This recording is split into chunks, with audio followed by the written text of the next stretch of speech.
Organize your ideas with Notion's Kanban boards. Hey guys, in today's video, I'm going to show you how to organize your ideas using Notion's Kanban boards. So make sure to watch this video till the end, and let's get started. Open your Notion workspace and create a new page.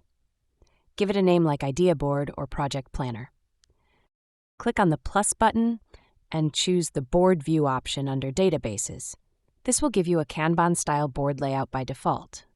Start by renaming the columns to fit your workflow, for example, Ideas, In Progress, and Completed.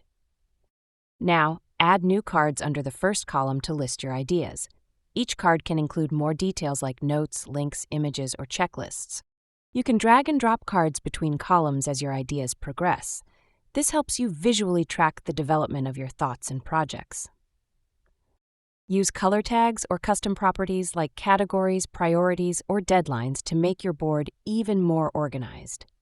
And if you're collaborating with others, share the page and assign team members to individual cards.